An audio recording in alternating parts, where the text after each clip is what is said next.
Hi, Peter. Thanks for joining me. Yeah, hi Steve. It's good to be with you. Oh, good to have you. I think we're actually talking about a topic both you and I are a little excited about, and that's the growing popularity of mixed use properties. We'll go into this a bit, but we really both see this as a trend that's got legs to it. It's nothing new, combining two or more asset classes into one building, but it's growing in popularity, and that's often putting residential, office, retail all together. We're seeing that in densely populated areas. The retail component with the multifamily is increasingly important. In central business districts, we're seeing them moving away from being solely office focused to becoming more social districts where people can live, work, and play together.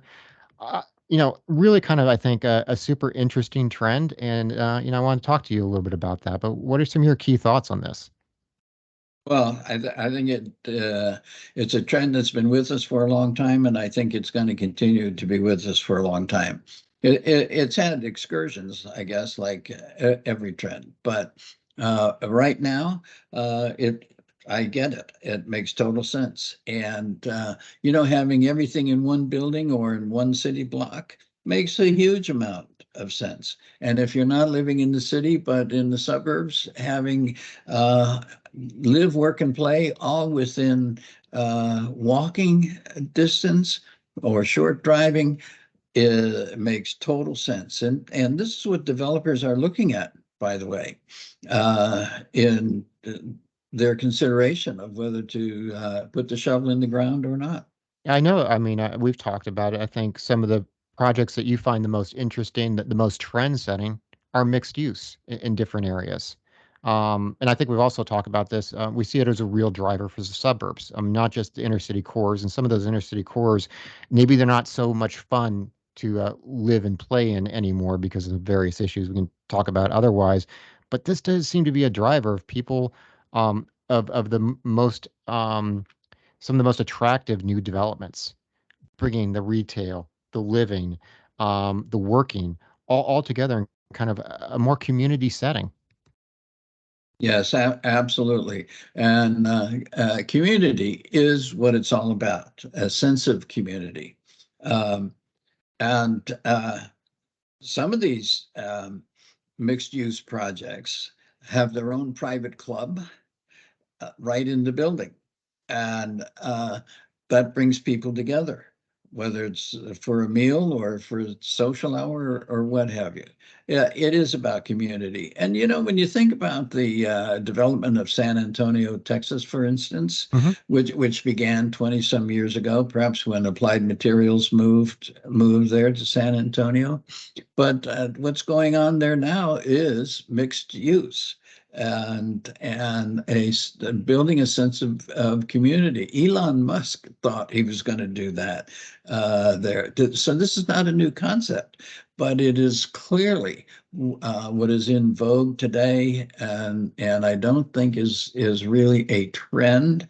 I think it's going to continue. I agree. And, one thing I would kind of draw a comparison maybe to is you saw a lot of consumer brands become lifestyle brands. Well, I think a lot of properties are becoming lifestyle properties. It's no longer about, take a look at Nike. You that's not about buying a pair of shoes. It's about a lifestyle. It's about athletics. It's about whatnot. Well, people don't want to just go to the office. They want a lifestyle that they want to be able to do their yoga, do their, get their nice clothes taken care of, go to a nice restaurant, being able to, go to the gym or the bar with their friends. They're, increasingly with properties, the more successful, the more interesting ones are almost lifestyle properties, I would argue. Yeah, there's no argument that you're right on, and those are interview questions that when candidates are talking with employers, those are the questions that they're asking. What are the local facilities like? Can I live and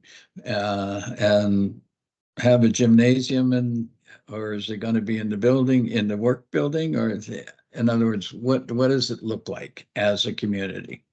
And something else I would throw out there is, and you got me thinking about this, because you kind of brought up in terms of how women increasingly, being a big proportion of the self-storage market have really turned it into having more amenities, into having more air conditioning and more not in that market. I think, to some degree, having women be the majority of your workforce is driving this change where instead of like, say in the back in the day, we had fortress architecture. We had these like imposing buildings that kind of kept people out and didn't look like that. And then one was the office, and then maybe another one you went shopping. And I think maybe, as you're having more women in the workforce, we're seeing this drive to, make things more convenient, make things more pleasant, more enjoyable. It make things be more about a lifestyle. And I think for that reason also, this is just going to grow, and continue to really be what the future's about. I think so too, and I think it'd be, once you get it, it'd be very boring without it. Yeah, absolutely. Well, and I think that's something in another topic too, but in terms of getting people back to the office, I think those offices that don't offer this kind of environment are, well, you kind of alluded to it. They're having a harder time attracting employees, getting employees to want to be there, especially for young workers. They're almost looking for this kind of experience, with the property.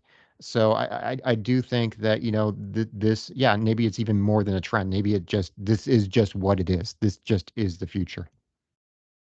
It is. It's here to stay. Okay, And, appreciate the insights, Peter. all right, Steve, good to see you.